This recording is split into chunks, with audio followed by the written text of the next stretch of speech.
डेलनाज ने कहा ऐसा हो सकता है तो हो सकता है। कॉन्स्टिट्यूशन के हिसाब से जब किसी असेंबली के चीफ मिनिस्टर असेंबली डिसॉल्व कर देते हैं वक्त से पहले तो 3 मंथ्स में इलेक्शंस होने चाहिए। सुप्रीम कोर्ट के फैसले भी आ गए। किसी ने नहीं सोचा था कि इलेक्शंस मुलतवी हो सकते हैं, मगर इलेक्शंस मुलतवी हो गए क्योंकि डेलनाज ने कहा ऐसा हो सकता है तो हो सकता है। कोर्ट ने कहा कि पीटीआई के लोगों की गिरफ्तारी गलत है। पीटीआई को ग्राउंड जीरो करने के चक्कर में ह्यूमन राइट्स की धज्जियां उड़ाई जा रही हैं, लेकिन पीटीआई ग्राउंड जीरो करनी थी क्योंकि डेलनाज ने कहा ये हो सकता है तो हो सकता है।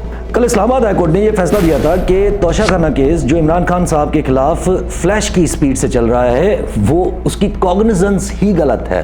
इस्लामाबाद हाई कोर्ट ने केस को वापस मेंटेनेबिलिटी वाली स्टेज पे भेज दिया था, जिसमें यह आर्गुमेंट होना था कि क्या ये केस सुनने के लायक भी है या नहीं। लेकिन आज जज दिलावर साहब ने सोचा कि डेलनाज ने कहा ऐसा हो सकता है तो हो सकता है।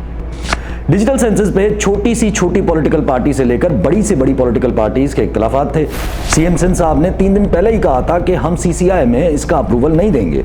सेनेट में चीखें उठी कि गैर आईनी चीफ मिनिस्टर्स जो पंजाब और केपी में बैठे हुए हैं वो इस सेंसस का अप्रूवल कैसे दे सकते हैं, दे आर ब्लडी नोबडीज।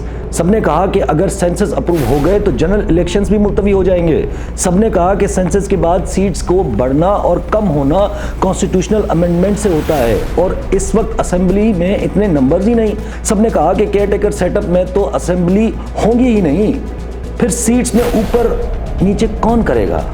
इस सब के बावजूद सेंसस अप्रूव हो गए और अब इलेक्शंस भी मुलतवी हो गए क्योंकि डेलनाज ने कहा ऐसा हो सकता है तो हो सकता है।